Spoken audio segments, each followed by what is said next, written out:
Assalamualaikum warahmatullahi wabarakatuh.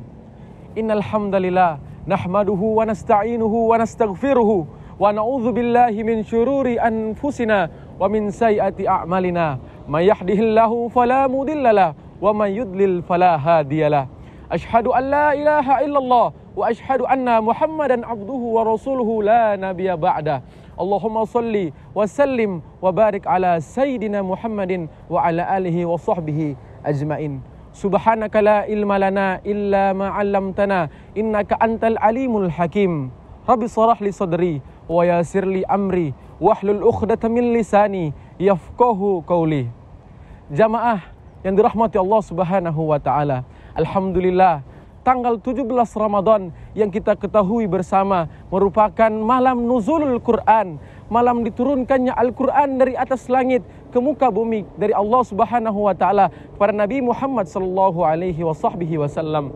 Yang kita ketahui bersama, sebagian besar dari isi Al-Quran diturunkan oleh Allah Subhanahu wa taala pada Nabi Muhammad sallallahu alaihi wasallam.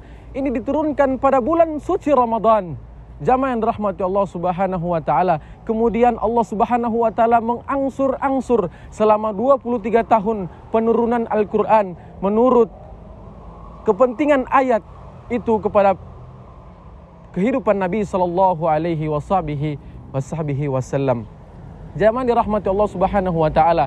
Adapun kitab-kitab sebelum itu seperti kitab-kitab terdahulu yang sebagaimana dinukil oleh Syekh Maulana Zakaria Al-Qahdalawi pada kitabnya Fadail Amal, ia menukil bahwa semua kitab yang diturunkan Allah Subhanahu wa taala di muka bumi ini terturun pada bulan suci Ramadan. Kenapa bulan ini disebut bulan yang suci?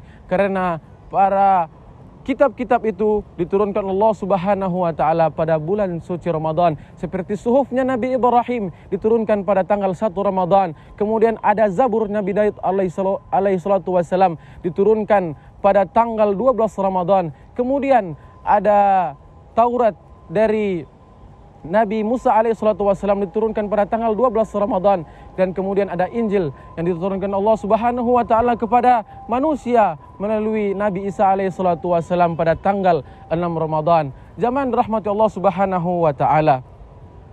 Pada kali ini saya akan membahas tentang hadis yang masyhur di kalangan para ulama yang diriwayatkan oleh Imam Bukhari dan Imam Muslim. Nabi sallallahu alaihi wasallam mengatakan, "Ijazah Ramadan futihat abwabur rahmah."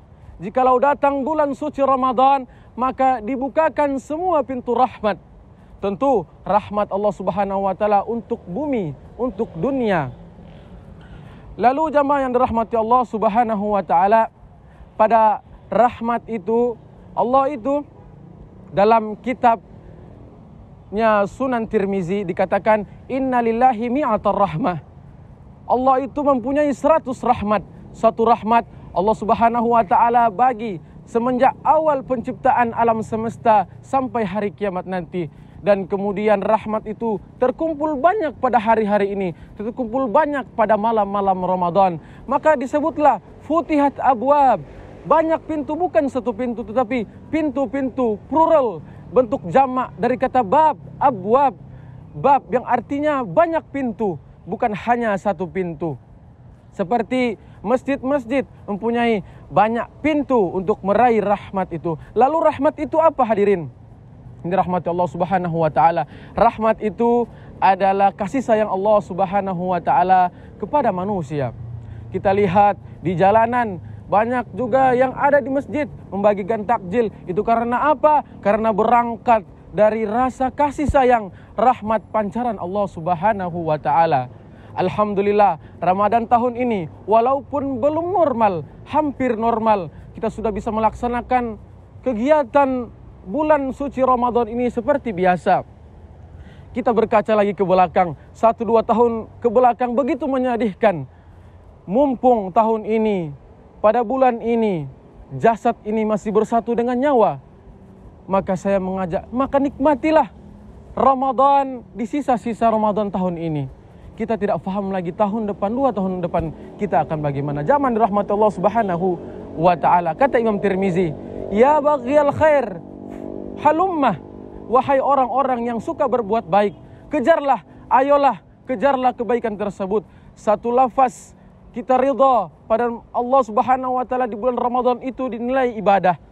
Satu lafaz tasbih pada hari ini kita ucapkan itu lebih utama daripada 1000 tasbih kita ucapkan pada luar bulan puasa. Jamaah dirahmati Allah Subhanahu wa taala. Lalu Nabi SAW melanjutkan lafaz hadisnya, yaitu wa ghuliqat abwabun nar.